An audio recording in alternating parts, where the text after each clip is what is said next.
अर्हं नमः। ॐ अर्हं नमः। ॐ अर्हं नमः। श्रीवर्धमान जिनदेव पदारविन्द युग्मस्थिताङ्गुलिनखांशु समूहभासि प्रद्योतते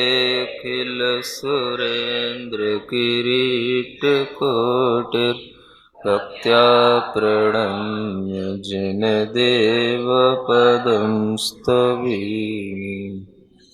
देवादिदेव आदिम तीर्थंकर श्री ऋषभनाथ भगवान की, वर्तमान शासन नायक श्री वर्धमान महावीर भगवान की, परम पूज्य आचार्य गुरुवर श्री विद्यासागर जी महाराज की।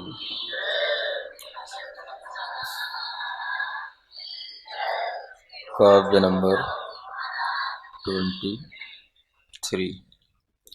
ज्ञानोत्सवेषु वदतीव सवा पृथिव्या गत्वोपरिह जिनपञ्चसहस्रदण्डान् मिथ्यादृशां न भवतो मुखदर्शपुण्य मुच्छ्राय एव भगवन् सुविराजमानः। इसी का पद्यानुवाद। ज्ञानोत्सव होने पर प्रभु की समवशरण सी सभा लगी। 5000 धनुष ऊपर जा वीतनता जब पूर्ण जगी। मिथ्या दृष्टि जीवों को तब मुख दर्शन का पुण्य कहाँ। इसीलिए इतने ऊपर जा शोभित होते बैठ वहाँ। भगवान के केवल ज्ञान की बात अब प्रारंभ हो रही है। पिछले दिनों में आपको बताया था कि भगवान महावीर स्वामी अपनी मुनि अवस्था में विहार करते हुए जगह जगह से गुजरे हैं। उज्जैनी का दृष्टांत भी आपको दिया गया, चंदना के बारे में भी बताया गया, और इस तरीके से वह विहार करते करते लगभग 12 वर्ष का समय उन्होंने अपने मुनि जीवन का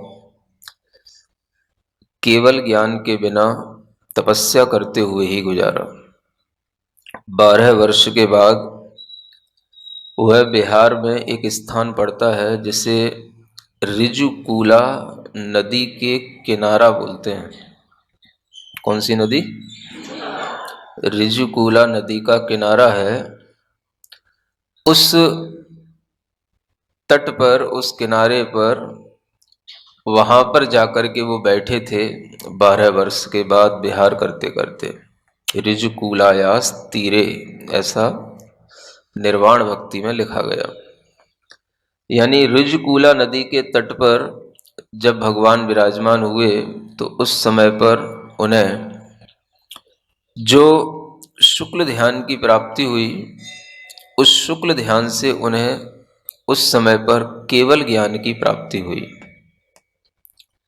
जिस केवल ज्ञान की प्राप्ति करने के लिए उन्होंने अपना ग्रह त्याग किया था, सब आरंभ परिग्रह का त्याग किया था, 5 महाव्रतों को धारण किया था, और समय समय पर भगवान इधर उधर तपस्या करते भी रहे।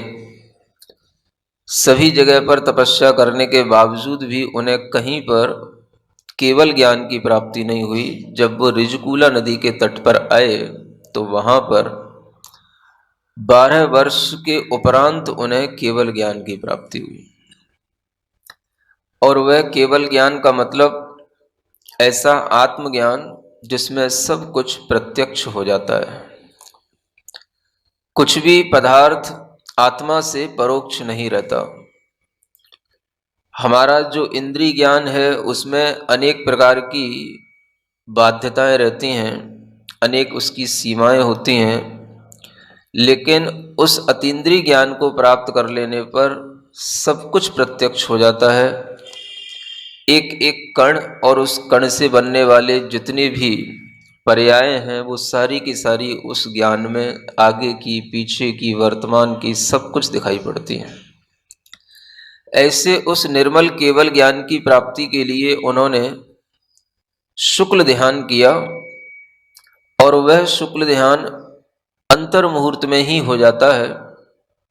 धर्म ध्यान महीनों तक चलता है, वर्षों तक चलता है, लेकिन शुक्ल ध्यान अंतर मुहूर्त में ही पूर्ण होकर के वह केवल ज्ञान को प्राप्त करा देता है।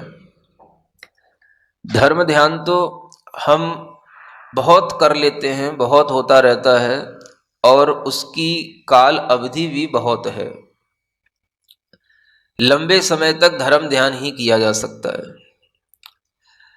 वह धर्म ध्यान जिसके माध्यम से हमारे अंदर श्रद्धा बनी रहती है, चारित्र की वृद्धि होती रहती है, ज्ञान भी बढ़ता चला जाता है, लेकिन यह शुक्ल ध्यान की परिणति बड़ी अलग है, बहुत विचित्र है। ऐसा भी आप समझ सकते हो कि भगवान ने 12 वर्ष में कई बार इतनी स्थिरता तो, इतनी निर्मलता तो हासिल की होगी कि वह कई बार उनके लिए मन बना होगा कि मुझे इतनी स्थिरता हो जाए, इतनी के विशुद्धि हो जाए कि वह मुझे केवल ज्ञान के योग्य शुक्ल ध्यान की प्राप्ति हो जाए, लेकिन वो हो नहीं पाई। तीर्थंकर सदृश ऐसे महापुरुषों के लिए भी कुछ तो ऐसे नियम होते हैं कि इन्हें बहुत जल्दी केवल ज्ञान की प्राप्ति हो नहीं सकती है। बहुत जल्दी से मतलब जैसे आज ही दीक्षा लें और आज ही केवल ज्ञान प्राप्त हो जाए, ऐसा होता नहीं है। सामान्य मनुष्य के साथ हो जाएगा, लेकिन तीर्थंकरों के साथ नहीं होगा। क्या समझ आ रहा है? क्योंकि उनके लिए कुछ ऐसी प्रतिबद्धताएं हैं जिसके कारण से ही उनका तीर्थ आगे बढ़ेगा, तो उन्हें वह काम करने हैं जो नियामक हैं। जो भी तीर्थंकर मुनि बनते हैं वह मुनि बनकर के कम से कम एक बार तो उन्हें आहार लेना ही है। भरत चक्रवर्ती की तरह ऐसा नहीं कि केवल ग्रह छोड़ा, संयम धारण किया और थोड़ी ही देर में उन्हें केवल ज्ञान की प्राप्ति हो गई, कहीं नहीं जाना पड़ा। ये सामान्य लोगों की बातें हैं। तीर्थंकर के लिए नियम है कि उन्हें एक बार तो, कम से कम एक बार तो किसी के घर पर जाकर के आहार करना ही है। ये नहीं सोचना है कि मैं तीर्थंकर हूं तो मैं किसी के घर पे कैसे जाऊंगा, किसी के सामने हाथ कैसे फैलाऊंगा। समझ आ रहा है? नहीं, आपको भी ऐसा करना है, और ये बहुत बड़ा काम होता है। समझ आ रहा है? नहीं खाना, नहीं जाना, ये तो सब कोई कर सकता है, लेकिन एक सहज भाव से सामान्य व्यक्ति की तरह किसी के घर पर जाना और उसका दिया हुआ भोजन ग्रहण करना और फिर लौट करके आना, चाहे जरूरत हो या ना हो, लेकिन आपको ऐसा करना है।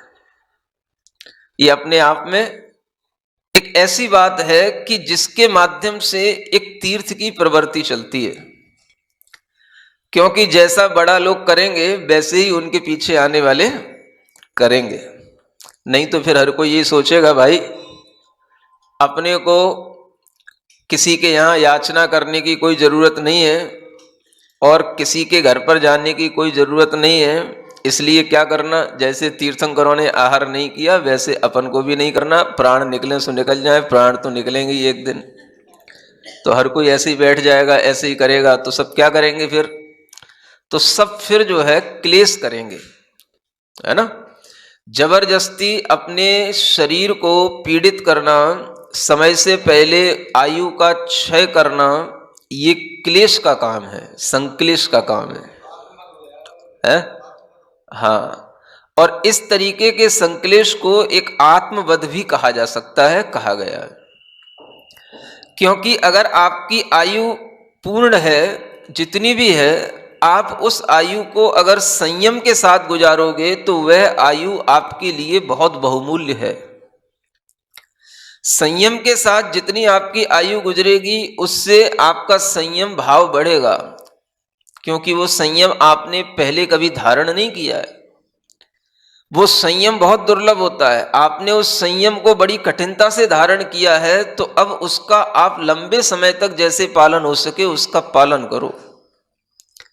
अगर आप जल्दी जल्दी कुछ भी करके अपना आत्मघात करने का भाव करोगे तो वह आपके लिए संयम की विराधना कहलाएगी। तो आने वाले लोग भी उस संयम का सही से पालन करें। इस हेतु तीर्थंकरों को भी नियम से एक बार श्रावक के घर पर आहार करने के लिए जाना ही होता है। समझ आ रहा है? याचना तो नहीं करते, लेकिन फिर भी कहीं ना कहीं अहंकार को ठेस तो पहुंचती है। नहीं समझ आ रहा? जो ऐसी परिणति है कि एक तो उत्कृष्ट सेनन के धारी हो, सभी प्रकार की रिद्धियां से संपन्न हो, किसी भी प्रकार की कोई भी जरूरत भी नहीं, उसके बिना भी काम चल सकता हो, तो भी आपको जाना है। समझ आ रहा है? क्योंकि आप अगर ऐसा सोच करके बैठ जाओगे कि इसके बिना भी चल जाता है, तो आपके आने के बाद, जाने के बाद जो आपके तीर्थ में बहुत सारे साधु होंगे तो वो भी यही सोचेंगे मुझे भी अपने तीर्थंकर का ही अनुसरण करना है, तो मार्ग जो है बहुत बाधित हो जाएगा। तो उन्हें एक बार तो आहार करना ही होता है। ये समझो, बड़े लोगों की बड़ी प्रतिबद्धताएं होती हैं, उनका प्रोटोकॉल होता है? सामान्य लोग कुछ भी कर सकते हैं, लेकिन जो तीर्थंकर हैं तो उन्हें जिस नियम से गुजरना है उन्हें गुजरना है। अब देखो, हर तीर्थंकरों ने लगभग कोई बेला करता है, बेला जानते हो, 2 दिन का उपवास, है ना? इसे षष्ठ भुक्ति त्याग बोलते हैं। षष्ठोपवास भी लिखा रहता है कई जगह, क्योंकि एक उपवास में, एक भुक्ति त्याग में 4 बेलाओं, 4 बेला ही समझ लो, 4 आहारों का त्याग हो जाता है ना? तो 2 जब उपवास लगातार होते हैं तो उसमें 6 आहारों का त्याग हो जाता है, इसलिए इसे षष्ठ भुक्ति त्याग कहा जाता है। क्या समझ आया? एक उपवास में कितने?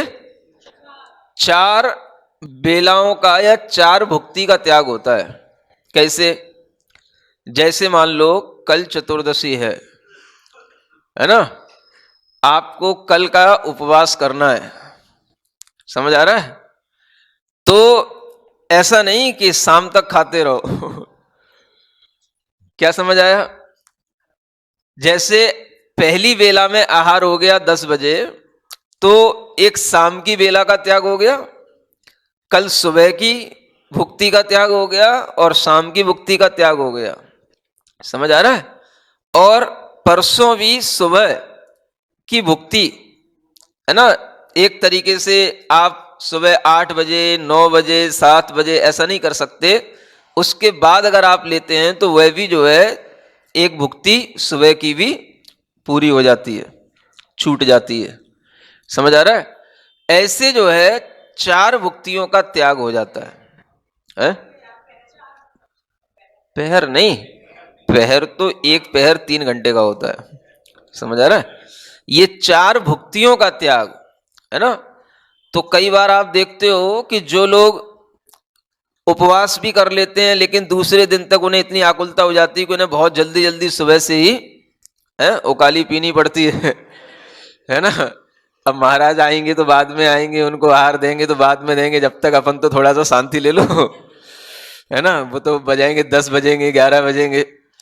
तो वह भी जो है एक तरीके का क्या है, वो उस समय की, अब श्रावकों के लिए तो चलो छूट रहती लेकिन वह मुनि महाराज के लिए भी वह एक भुक्ति हो जाती है ना। सुबह का एक पहर गुजर गया तो एक भुक्ति का त्याग हो गया, 3 घंटे का सूर्योदय के बाद एक पहर गुजर गया तो एक भुक्ति का त्याग, लगभग इस तरीके से 4 भुक्तियां हो गई, इनका त्याग हो गया। अब 2 दिन का उपवास करना है तो अगले दिन का भी सुबह का और शाम का, समझ आ रहा है, और फिर उसके भी अगले दिन का सुबह की एक भुक्ति का, है ना। लगभग समय बीतने के बाद 10 साढ़े 10 बजे का जो टाइम रहता है वह फिर जो है एक तरीके से वह सुबह की एक भुक्ति के बाद का ही टाइम कहलाता है। तो ये जो है 6 प्रकार की भुक्तियों का त्याग ये हो जाता है 2 उपवास में, है ना। तीर्थंकरों के विषय में यह भी सुना जाता है कि दीक्षा लेने के बाद में पहली बार वह जब आहार के लिए उठते हैं तो वह जितने दिन का नियम लेकर के उठते हैं उसके आगे भी उनके आहार का वही नियम बना रहता है। जैसे भगवान महावीर स्वामी 2 दिन का आहार का त्याग करके बैठे थे, समझ आ रहा है, और उस समय पर उन्हें जब 2 दिन का आहार का त्याग हो गया, दीक्षा के बाद में जब वो पुनः उठे तो 2 दिन के बाद उन्होंने आहार ग्रहण किया। तो अब अगली बार पुनः जब 2 दिन हो जाएंगे फिर उपवास करेंगे 2 दिन के, उसके बाद फिर आहार करेंगे। तो 2 उपवास के बाद में एक आहार का क्रम उनका चलेगा जीवन पर्यंत तक। ज्यादा कर लें बीच में अलग बात है, लेकिन कम से कम एक आहार के बाद में उन्हें 2 उपवास करने हैं, है ना। पढ़ेंगे वाली कोई बात नहीं, करने ही है ना। मतलब उनके अंदर इस तरीके का एक संकल्प रहता है और वो नियम से इस तरीके से करते हैं। इससे ये समझा जा सकता है कि अगर तीर्थंकर आदिनाथ भगवान ने 6 महीने बाद आहार ग्रहण किया था तो एक आहार मिलने के बाद भी उन्होंने 6 महीने के बाद ही फिर आहार ग्रहण किया है ना। इस तरीके की बात हम जो है समझ सकते हैं और इससे अपने को ये समझ में आता है कि उन तीर्थंकरों का ये जो क्रम है वो इसी ढंग से निरंतर चलता रहता है, इसमें वो कमी नहीं लाते हैं। एक बार जो भी तप कर लेते हैं फिर उससे उसमें कमी नहीं होती है। तो ऐसे ही तीर्थंकर भगवान महावीर स्वामी का बेला के साथ में ये पहला उनकी पारणा हुई थी। उसके बाद में वो कितनी बार पारणा हुई, कहाँ कहाँ गए, इसका कोई लेखा जोखा ज़्यादा, है ना, अपने दिगंबर साहित्य में नहीं मिलता। लेकिन एक चंदना आदि की घटना मिलती है, पहला राजा के यहाँ जहाँ पारणा हुई उसकी भी घटना उपलब्ध होती है। तो इससे समझ में आता है कि प्रभु को आहार तो करना ही होता है, और आहार करते हुए भी उन्होंने जब पहला आहार किया था, पहली जो पारणा हुई थी, तो वह पारणा किससे की थी? इच्छु रस से तो आदिनाथ भगवान ने की थी। एक ही चीज याद कर लेते हो, वही जिंदगी भर बोलते रहते हो। भगवान महावीर स्वामी की बात कर रहा हूं कि उन्होंने पारणा किससे की थी। कोई ये नियम थोड़ी नहीं कि आदिनाथ भगवान ने इच्छु रस पिया था तो वो भी इच्छु रस ही पिए, ऐसा थोड़ी ना। हाँ, सब श्रावकों की अलग अलग भावना है। तो आचार्यों ने लिखा है कि उन्होंने जिनके यहाँ पर ये पहली पारणा की थी उस समय पर उन्होंने परम अन्न को ग्रहण किया। क्या लिखा उन्होंने? परम अन्न। परम अन्न माने उत्कृष्ट अन्न कहलाता है। जो उस परम अन्नम परमान्नम, उसको परमामृत भी कहते हैं, और वो खीर कहलाती है। क्या बोलते हैं उसको? खीर की पारणा की थी उन्होंने। समझ आ रहा है?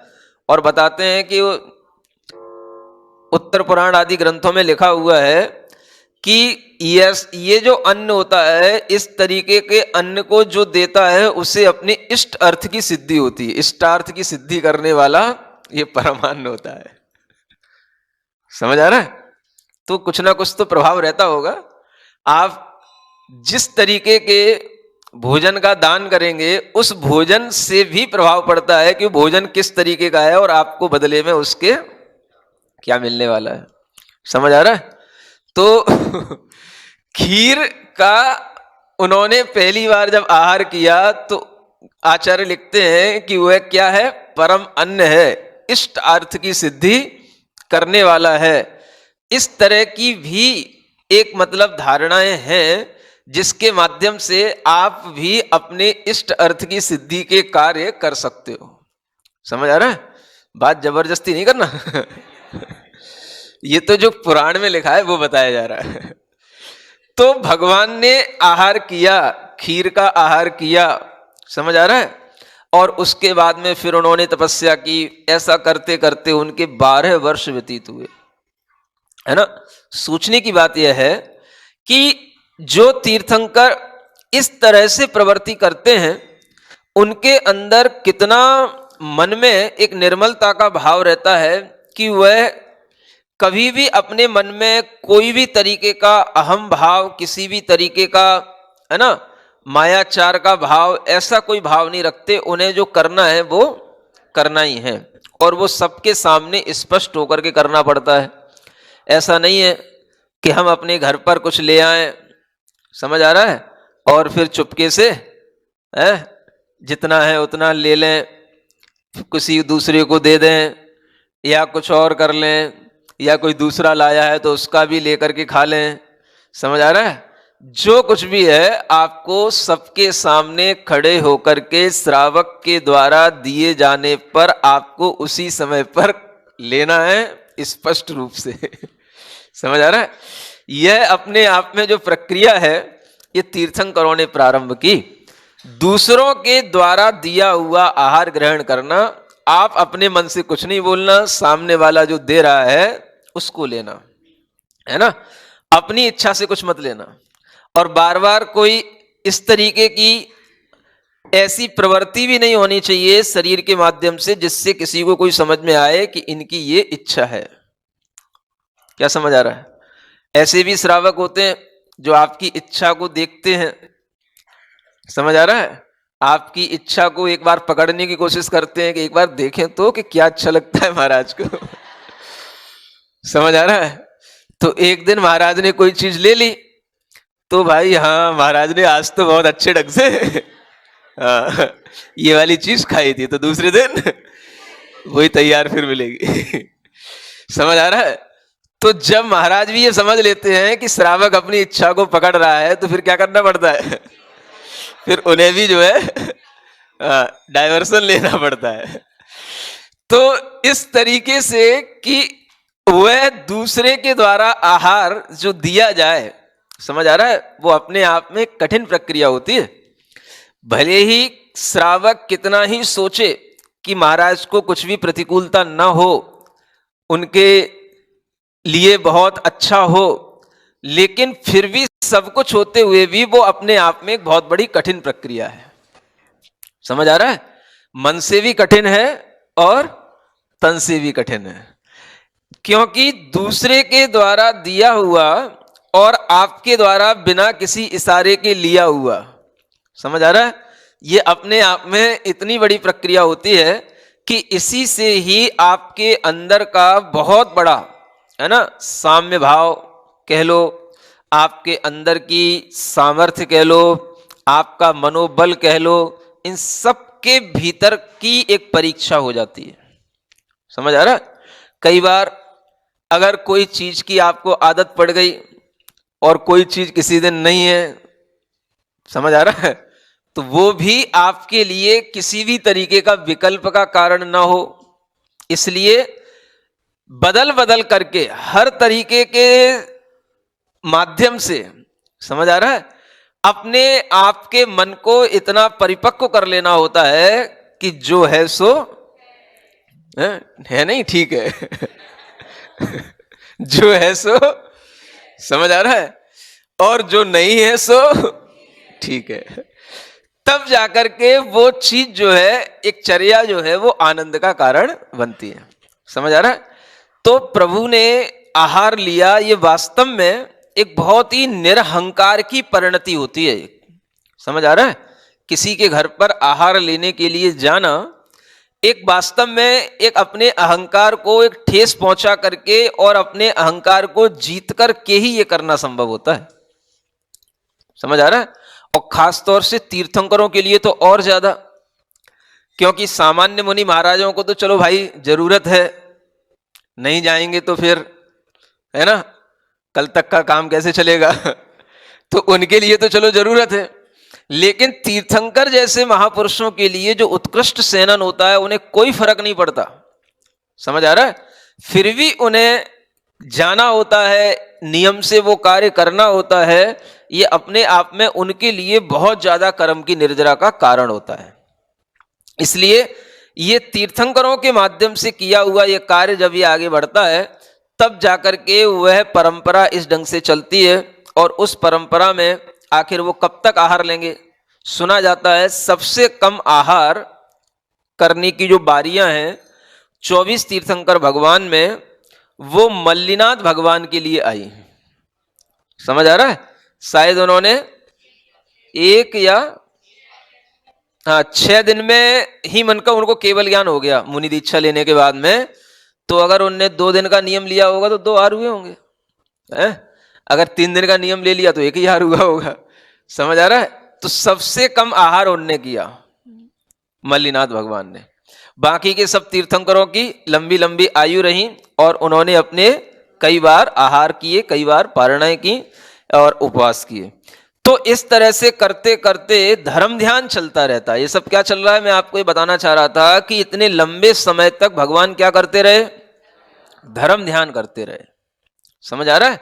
जो धर्म ध्यान होता है वह धर्म ध्यान आज्ञा विचय, समय विचय, अपाय विचय, विपाक विचय और संस्थान विचय, आखिर धर्म ध्यान ही कर रहे भगवान। मतलब इतना समर्थ होने के बावजूद भी भगवान को 12 वर्ष तक धर्म ध्यान करना होता है। समझ आ रहा है? और एक सामान्य मुनि महाराज भी, वो भी क्या कर रहे हैं? जिंदगी भर धर्म ध्यान ही कर रहे हैं। समझ आ रहा है? शुक्ल ध्यान बहुत कम समय के लिए होता है और उस शुक्ल ध्यान की तैयारी धर्म ध्यान से ही होती है। वह लंबे समय का अभ्यास किया हुआ धर्म ध्यान ही जब एक अंतर मुहूर्त के लिए अपनी आत्मा में मन को डुबो देता है, टिका देता है, एकाग्र चित्त एक ही पदार्थ पर हो जाता है और उसके माध्यम से परिणाम निरंतर अंतर मुहूर्त तक उत्कृष्ट होते चले जाते हैं, विशुद्धि को प्राप्त होते चले जाते हैं।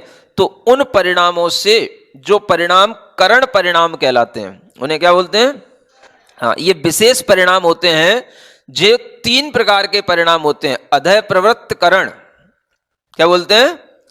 अधय प्रवृत्त करण परिणाम, ये अपूर्व करण के परिणाम और अनिवृत्ति करण के परिणाम। ये 3 प्रकार के परिणाम जब भी कोई विशेष आत्मा में घटना घटित होती है तब ही ये परिणाम होते हैं। और ये परिणाम तीनों प्रकार के अंतर अंतर मुहूर्त के लिए होते हैं। अधय प्रवृत्त करण भी अंतर मुहूर्त का, अपूर्व करण भी अंतर मुहूर्त का, अनिवृत्ति करण भी अंतर मुहूर्त का। और ये परिणाम बड़े दुर्लभ होते हैं, अत्यधिक विशुद्धि को लिए हुए होते हैं। और ये परिणाम जब भी कोई विशेष कार्य आत्मा में घटित होता है तब होते हैं।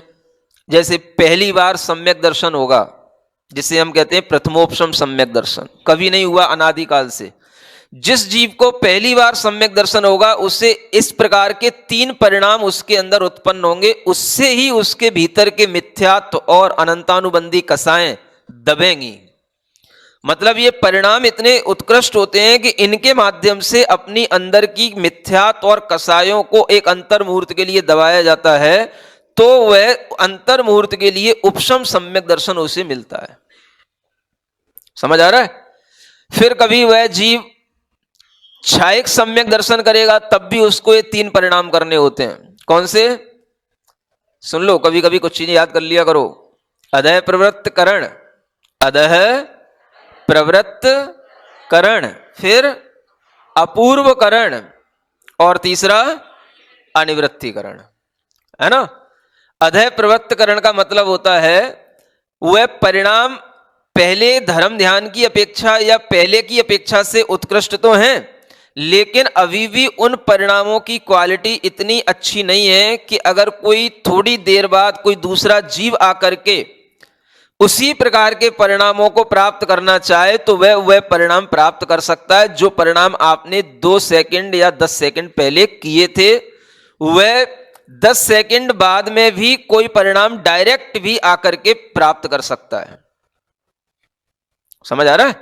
मतलब ऐसा हुआ कि जैसे आपने दौड़ना शुरू किया और आप दौड़ करके 10 सेकंड पहले दौड़ करके आप आगे निकल गए, और कोई नया आया 10 सेकंड बाद और उसने इतनी अच्छी दौड़ लगाई कि उसने आपको पकड़ लिया, तो ये कौन से परिणाम कहलाएंगे? अदय प्रवृत्त। मतलब क्वालिटी उनकी इस टाइप की होती है, लेकिन फिर भी उत्कृष्ट होती है। अपूर्वकरण ऐसे होते हैं जो अपूर्व, ऐसे परिणाम जो पहले कभी नहीं हुए, अपूर्व परिणाम उनको कहलाते हैं, जो दूसरों के लिए फिर बराबरी के रूप में प्राप्त नहीं की जा सकते, पिछले वाला उनकी बराबरी नहीं कर सकता है। और अनिवृत्तिकरण के परिणाम ऐसे होते हैं कि वो परिणाम बिल्कुल वहां पहुंचने के बाद में, माने उन परिणामों की स्थितियां सबके लिए एक समान होंगी। ऐसे 3 प्रकार के परिणाम कई बार ऐसे अवसरों पर होते हैं, जब पहली बार उपसम सम्यक दर्शन मिलेगा तो ये परिणाम होंगे, छायक सम्यक दर्शन होगा तो ये परिणाम होंगे, कभी संयम धारण करोगे तो ये परिणाम होंगे, संयम भाव को धारण करोगे तब ये परिणाम होंगे, क्योंकि इन्हीं परिणामों से ये विशेष निर्जरा और विशेष विशुद्धि प्रारंभ होती है। और सबसे अंत में ये परिणाम होते हैं जब 6वें 7वें गुणस्थान वाले मुनि महाराज ऊपर के अष्टम आदि गुणस्थानों में आरोहण करते हैं, अष्टम आदि गुणस्थानों में जाते हैं, तो उनके गुणस्थानों के नाम भी यही रखे गए हैं। समझ आ रहा है? 7वें गुणस्थान में अधय प्रवृत्तकरण हो जाएगा, नाम तो गुणस्थान का अप्रमत्त है, लेकिन वहां पर अधय प्रवृत्तकरण के परिणाम हो जाएंगे। और 8वें गुणस्थान का नाम है अपूर्वकरण और 9वें गुणस्थान का नाम है अनिवृत्तिकरण। तो ये परिणाम उनको लास्ट में एक बार जब ये प्राप्त हो जाते हैं तो फिर दोबारा कभी भी फिर उन परिणामों को प्राप्त नहीं करना पड़ता, वो छपक श्रेणी के ये परिणाम कहलाते हैं। तो ऐसे इन परिणामों को अंतर मुहूर्त में इन गुणस्थानों को प्राप्त करने के बाद में जो 8वां 9वां 10वां और 12वां 11वां गुणस्थान नहीं, वो तो जो उपसम करते हुए कर्मों का आगे बढ़ते हैं उनके लिए 11वां गुणस्थान होता है, लेकिन जो 6 करते हुए कर्मों का आगे बढ़ते हैं तो वह 8वां 9वां 10वां और डायरेक्ट जो है उनके लिए 12वें गुणस्थान का भाव आता है। तो 8वें 9वें 10वें गुणस्थान में पहला शुक्ल ध्यान ही चलता रहता है, प्रथम शुक्ल ध्यान जिसे बोलते हैं पृथक्त्व वितर्क शुक्ल विचार शुक्ल ध्यान, क्या बोलते हैं उसको? हाँ। और दूसरा शुक्ल ध्यान जो होता है वो 12वें गुणस्थान में आता है, जिसको बोलते हैं एकत्व वितर्क अविचार शुक्ल ध्यान। ये दूसरा शुक्ल ध्यान जब आ जाता है तो उससे केवल ज्ञान की प्राप्ति होती है। 12वें गुणस्थान में यह अंतर मुहूर्त के लिए ऐसे परिणाम जो सभी प्रकार के मोहिनी आदि कर्मों के क्षय के लिए कारण हो जाते हैं, और आत्मा में ज्ञानावरण दर्शनावरण मोहिनी कर्म अंतराय कर्म जो अनादिकाल से बंधे हुए आ रहे होते हैं वो सब क्षय को प्राप्त हो जाते हैं, नष्ट हो जाते हैं, और उस समय पर 4 घातिया कर्मों का नाश होने पर यह आत्मा को अनंत ज्ञान की केवल ज्ञान की प्राप्ति हो जाती है। जैसे ही ये केवल ज्ञान की प्राप्ति होती है तीर्थंकरों के लिए, उनका शरीर 5000 धनुष ऊपर उठ जाता है। कितना? एक धनुष माने 4 हाथ। समझ आ रहा है? इसी हाथ को समझ लेना, इतना एक हाथ, क्या समझ आया? ऐसे 5000 धनुष ऊपर उठ जाते हैं उनका शरीर, और ऐसा होते ही चारों निकाय के देवों के जो भी विमान जो भी भवन होते हैं उन सब में अलग अलग तरीके के, किसी के यहाँ शंख बजेगा, किसी के यहाँ घंटा बजेंगे, किसी के यहाँ सिंहनाद होगा, भेरी बजेगी, ऐसे देवों के यहाँ पर अपने आप सूचना पहुंच जाती है तीर्थंकर का केवल ज्ञान हो गया है। एक अंतर मुहूर्त नहीं लगता, अंतर मुहूर्त का मतलब 48 मिनट नहीं समझना, सेकंडों में काम होता है, वो भी अंतर मुहूर्त ही कहलाता है, सेकंड भी अंतर मुहूर्त में आता है। तो वह सेकंडों में इंद्र वहां से आज्ञा देगा कुबेर को, और कुबेर आएगा, वह समौशरण की रचना करेगा, और एक अंतर मुहूर्त के अंदर वह सभा खचाखच भर जाएगी। समझ आ रहा है? और ये सब हो गया भगवान महावीर स्वामी के साथ, कहां पर? ऋजकूला नदी के तट पर। समझ आ रहा है? वो रिजकूला ग्राम भी कहलाता है, उसी का गांव की वो नदी। गए हो आप लोग? हैं? हाँ, वो भी जो है रास्ते में विहार करते हुए जब पंच पहाड़ी पर जाते हैं शिखर जी से लौट करके, तो भी वह भी एक स्थान रास्ते में पड़ता है ना। ये बात अलग है कि वहां पर दिगंबरों का कुछ भी अस्तित्व नहीं है? हाँ, जब हम गए थे वक्त तो वहां कुछ भी नहीं था। तो उस समय पर मतलब ये जब समूह शरण की रचना हो गई, एक अंतर मुहूर्त में सब देव देवी आकर के उसमें बैठ गए, त्रियंश भी आकर के बैठ गए, मनुष्य भी आकर के बैठ गए, 12 सभाएं भर जाती हैं। समझ आ रहा है? और वह भगवान का दर्शन करने वाले जितने भी लोग होते हैं, एक तरह से शास्त्रों में लिखा है कि जितने भी सभा में बैठे होते हैं सभी सम्यक दृष्टि होते हैं। क्या समझ आ रहा है? अभव्य जीव तो वहां भगवान की सभा में प्रवेश करते ही नहीं। समूह शरण का मतलब अलग होता है, और जो भगवान की 12 सभा है उसका मतलब अलग होता है। समझ आ रहा है? जैसे ये सभा कहलाएगी 12 सभा, है ना। अब इस मंदिर के आगे बहुत सारा और भी प्रांगण है, तो कई सारे कोट होते हैं, दीवालें होती हैं, कई सारे उसमें भूमियां होती हैं। उन सबको क्रॉस करते करते जो जीव जो है अंदर समूह शरण तक आता है, तो उसके परिणाम इतने निर्मल हो जाते हैं कि वो नियम से सम्यक दर्शन के साथ ही वहां बैठता है। और जो अभव्य जीव होता है वो बाहर ही कुछ ऐसी चीजें बनी रहती हैं, कुछ नाट्यशालाएं, कुछ ऐसे स्तूप होते हैं, वो बाहर ही बाहर धूम मतलब भटकता रह जाता है और बाहर ही बाहर देख करके वहीं अपना टाइम पूरा कर लेता है। किनके लिए? अभव्य जीवों के लिए। मतलब वो भगवान के समूह शरण का मतलब ये हो गया कि जो बहुत सारा बड़ा समूह शरण है, उसमें 11 भूमियां होती हैं, बहुत सारे 3 परिकोटे होते हैं, उन सबको पार करके अंदर जाना होता है। तो वो अभव्य जीव अंदर नहीं जा पाएगा, अंतिम परकोटे को पार करके अंदर जो है जहां 12 सभाएं लगी होंगी वहां नहीं जा पाएगा, उसके बाहर समूह शरण में घूमता रहेगा।